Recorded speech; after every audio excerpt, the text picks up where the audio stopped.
So, back when this all started, I was 24. Had just moved back home after college, still trying to find my footing, save money, and not drown. And honestly, I thought I was doing everything right. I wasn't out here freeloading. I wasn't being irresponsible. I was working full-time at a nonprofit, paying half the bills, chipping in for groceries, even handling the Wi-Fi and utilities. I was doing everything I could to not feel like a burden. But to him, my stepdad, I was nothing more than baggage. That's literally the word he used. He'd say crap like, when I married your mom, I didn't expect a 24-year-old roommate. Or, grown women don't live at home forever. Like, bro, what? I'm not exactly out here throwing keggers in the basement. I'm just trying to make it through this economy without collapsing. Anyway, he wasn't always like this. When I was a kid, he was the fun stepdad. He came into our lives when I was 12, took us to theme parks, cooked spaghetti on Fridays, even helped with my science fair volcano. I remember thinking, okay, maybe he's not so bad, but the older I got, the weirder he got. Like, the minute I hit adulthood, it's like the warmth disappeared. It was all sports talk, stock market rants, and low-key jabs at me still being around. He worked from home, some remote sales gig, always in the recliner with ESPN on one screen and golf highlights on the other. Meanwhile, I'd be folding laundry and doing dishes after my 9-hour shift, and he'd act like I was the guest. Like one time I made dinner, chicken stir fry, and he goes, "Did you use garlic? That upsets my stomach." Like, okay, Bob, sorry my $13 meal wasn't customized like a Michelin menu. My bad. It wasn't just that he was passive-aggressive. He was also deeply territorial about his space.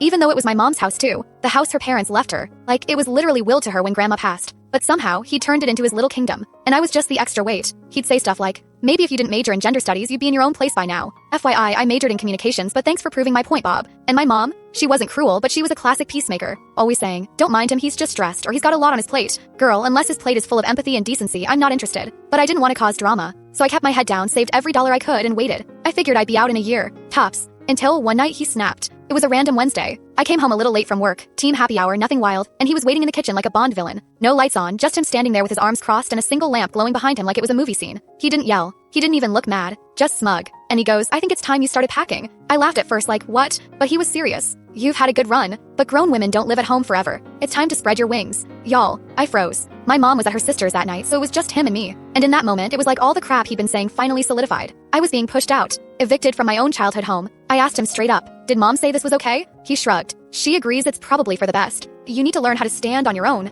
Mind you, this is while I'm paying half the bills. I literally paid the electric bill that week. I went in my room, shut the door, and just sat there like stunned. Like my body knew what was happening, but my brain hadn't caught up. All I could hear was the sound of ESPN from downstairs and the smell of his leftover chicken wings in the trash. I didn't cry. Not then. But that night, something in me flipped. And the next morning, I made a Google Doc titled, "Operation Get Out." I gave myself 6 months. 6 months to save, grind, and bounce. But what I didn't know then was, life had a different timeline in store. And so did karma. So I started looking for apartments the very next morning. I wasn't gonna beg. I was just gonna move out quietly, save what was left of my sanity, and never look back. That was the plan. Until something hilarious happened. Okay, maybe not hilarious at the time, but it aged like fine wine. About a week after the eviction, I was digging through some old documents in the home office. I wasn't snooping, I swear. I was literally just trying to find my birth certificate because I needed it for a job interview background check. Couldn't fit what happens next in this short video. Full stories down below.